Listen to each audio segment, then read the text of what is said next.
not that long ago, the character of Steamboat Willie entered the public domain, and there was a large hullabaloo around it because Disney now has to contend with their characters becoming part of public domain, which is an issue when these corporations have worked endlessly to lobby government to allow them to extend these deals so they can keep hold of their rights.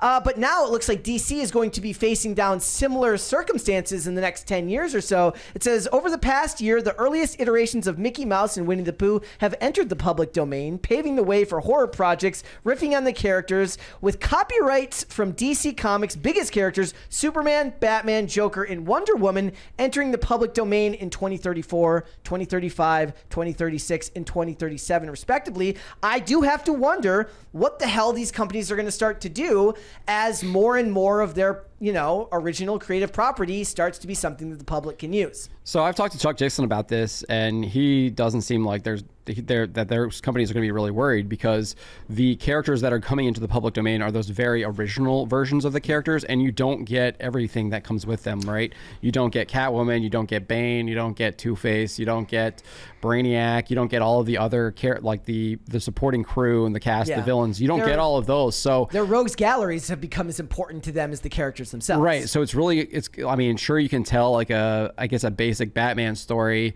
but the character's design has also like evolved over time too. Oh, yeah. So I don't think that. Which is why Superman's trunks were moved from why they changed that, right, over time. Small changes. Potentially. So obviously I think there's like design things too that just people want to make changes.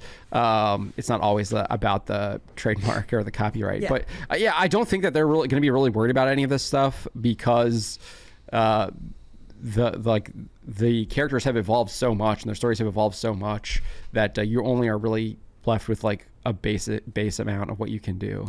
Well, I think what it'll end up Zorro. leading to more will be, I think the horror field is where a lot of this will go, because you just need the one character. There's a reason why Winnie the Pooh, Blood and Honey got made, right? Because they had just those characters, and the rest are just, well, I guess that's not true, because they also had like Christopher Robin, and they had the other characters in that movie. If I remember correctly, he's in that movie. It's not just Winnie the Pooh. It's Winnie the Pooh, Christopher Robin, and I believe was it Eeyore was the other one that they used in that movie? Yeah. But they had multiples. Yeah, and you still have the issue of like trademarks and things like that. So like you can look at Sean Gordon Murphy just did like a Kickstarter, I guess, for his Zorro book that he did, and he actually reached out to the trademark owner for Zorro. So even though Zorro's in the public domain, you can write Zorro stories and things like that. You still might have to like deal with a trademark dispute or something like that. Chuck Dixon has done that as well with like Conan. He has his Chuck Dixon's Conan. That's why he calls it Chuck Dixon's Conan. Yeah. To get around a lot of that stuff. So you can tell kind of stories like that. And for us, it's probably going to be for the best, because eventually like all those ancillary characters will eventually get in the public domain too, and so you can be telling stories like that and things like that, and the best stories will probably hopefully will win out. And I wouldn't be surprised if DC starts kind of maybe licensing more of that stuff to people as they move on. We're already seeing kind of Marvel does that already with like Dynamite and stuff like that, with like their Star Wars and some of that stuff. They've already licensed it out. I think they're doing it with Dark Horse now, because they've been doing it with Star Wars for a while, right? Yeah, they have like these like kid comics that they were doing at IDW, I think, and then I think they have some stuff happening, like High Republic stuff that they're doing over at Dark Horse, even though they still, I think, publish most of them under Marvel. And then they have like their Donald Duck and like Mickey Mouse comics that they were doing over at IDW and stuff too. So we've seen that before. Do you think that there will be, what I think it will end up happening is like, look, it'll be kind of cool, because it'll seem like maybe the most creative minds will win out then, right? So yes, a lot of people might try to do their own interpretations of these characters, but the ones who are actually truly creative writers that lend their own creative kind of inspiration to them will be the ones that actually make something that catches. Yeah, I'm going to be negative on this. I mean, you hope that that's the idea, but a lot of it really doesn't come down to whether or not your story is creative. It comes down to like whether you can find an audience, right? And how you can get it in front of them, and whether or not they actually can read it, right? So like you might write the best thing ever and no one sees it. I mean, I think there's like some examples of that where stuff that is now kind of like in the cultural zeitgeist or is seen as like esteemed didn't really get known until the person died. Can you give me an example? I'm blanking on something right now. I mean, you can look at Tolkien stuff, right? The Silmarillion was published posthumously and everything like that. Obviously, he already had built a brand with Lord of the Rings.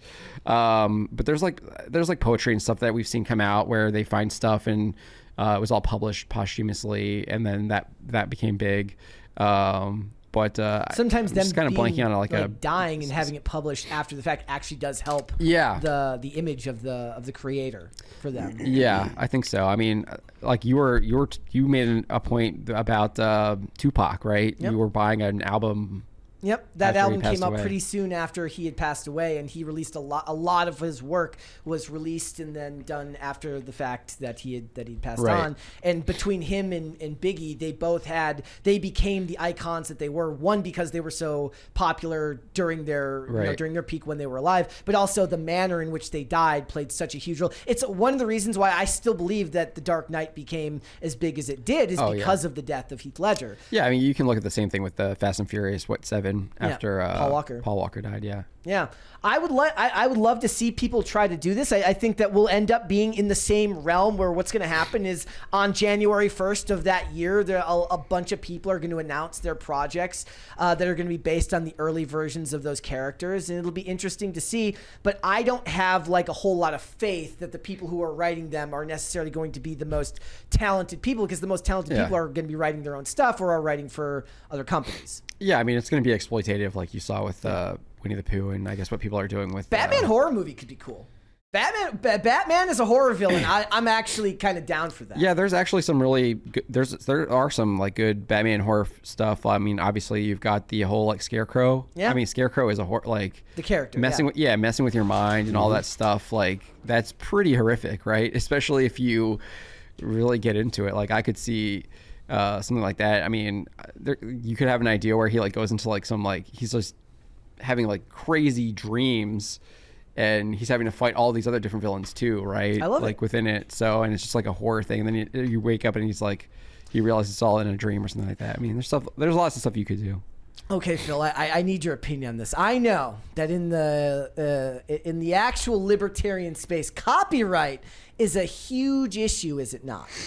Yeah, there's a lot of people that have problems with intellectual property. Can you tell me what your opinion is on copyright? So I don't understand why libertarians have the problem with intellectual property that they do. Okay.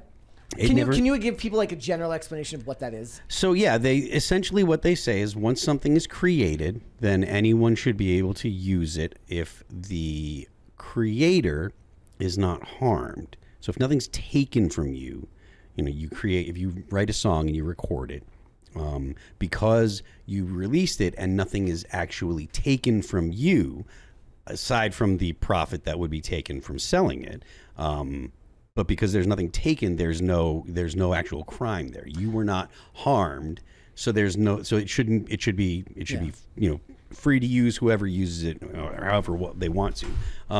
I don't know that I've never been particularly convinced on that, or it's never seemed compelling to me. I feel like that's the opinion of non-creatives who But maybe I'm wrong. Like it feels like somebody who hasn't built or created something might take that opinion because it's a theoretical view of the creative process. Yeah, maybe, and so like I said, I've never found the libertarian arguments about intellectual property particularly compelling, so I've never really done a whole lot of like digging into them and stuff like that. Yeah. I know that libertarians generally say no, that intellectual property is not legitimate, and I'm kind of just like, well, you're gonna screw up a whole lot of things if you say intellectual property is not legitimate. Yeah. And I also am of the mind that it's similar to, I kind of feel like it's a little bit similar to what the commies do with just any property. So they say that like private property. It's our property. Well, they say private property is illegitimate, so Yes. you can't actually own Personal anything property that and private produces property things. are different to them, right? Yeah, and I don't see that distinction as legitimate at all. I think that is only a fabrication. It's an innovation specifically so that way the state can expropriate property from the individual. That's the only reason that Karl Marx came up with that idea, is so that way he could justify taking property from people. Yeah. That's all of it. Mainly from the church. Look, I could see them doing a Batman horror movie, or imagine like Superman, and like think of like what Yeah. Zack Snyder did with like the nightmare sequences in his movies, right, where Superman is portrayed in that more evil Injustice, fashion. yeah. It's the Injustice version, the video game version of Superman, right? You could do something with that there. Yeah, I mean, Superman being a horror, I don't know. Again, it's like seems very exploitative. Like, how successful is that stuff going to be? I don't know how successful that Winnie the Pooh stuff really was. I mean, I enjoyed the movie, but it cost very little for them to make. Yeah, and but they greenlit a bunch of sequels based on these types of characters. Right. Now. So we're getting a Tinkerbell one. Oh, jeez. I kid you not. And a Pinocchio one. Yeah. I mean. So yeah, I don't really have anything else to say on this. Is there a character that you think would fit well into that type of world where you feel like horror? Like or just think Spectre. about like this? Is there a character that's been treated so badly you're like just give it to the public? Oh, I mean the Spectre. What they're doing with the Spectre, especially in their recent Green Lantern book, is just absolutely atrocious. He's basically saying like, oh, it's okay to be engaged in homosexual activities and things like that. So and like just the give the Spectre character to is the public. not that character that says that. He's the guy that's like, stop what you're doing right now and repent, or you're gonna suffer my vengeance. Yeah. I see stuff like this and like maybe it's just the optimist in me, but I at least like to see people's attempts.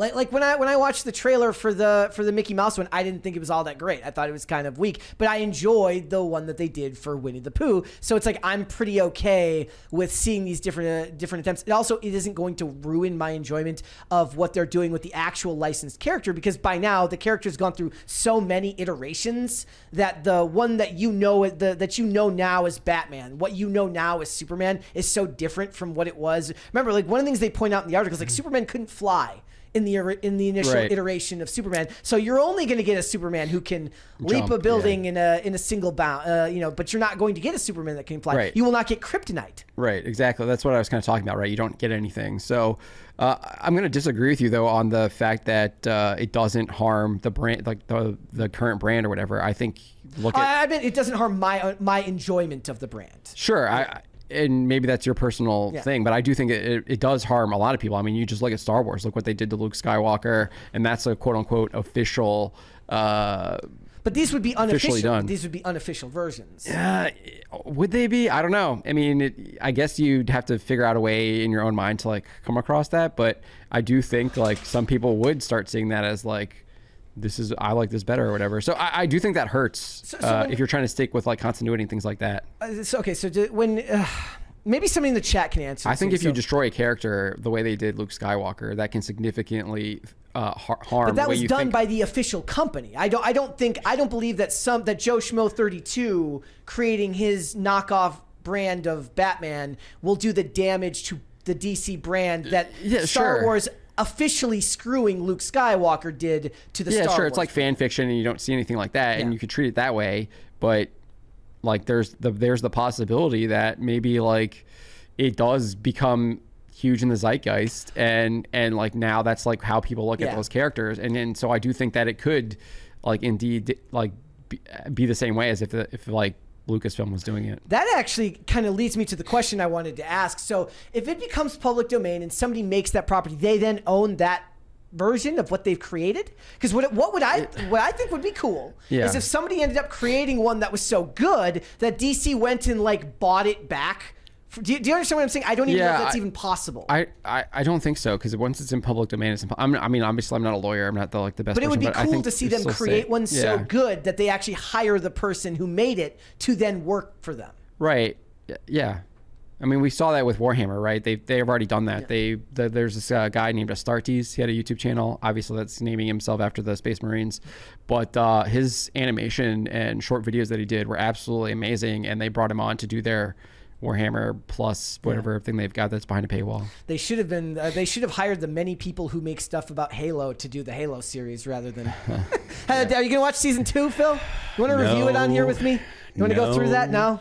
I'm not watching. I mean, they've already ruined it by taking his helmet off, and now they're sitting him on a throne like he's Conan the Barbarian or something like Game of Thrones. I saw a little bit of the preview, and it looks like they're actually trying to make an action series this time, as opposed to whatever the first series was. Yeah, right. Yeah. But yeah, I mean, I'm not buying it. Like, they blew it so hard the first time. Like, it's just like, all right, I'm not buying it. You don't get a second chance. Yeah, it's also too soon for them to make any kind of real course correction, I feel like. Yeah. On a lot of the just Hollywood ideology that's everywhere. Thanks for watching. Listen to full episodes of Pop Culture Crisis on Spotify. Keep up with us on social media and make sure you subscribe and ring that bell so you never miss the show. Bye, guys.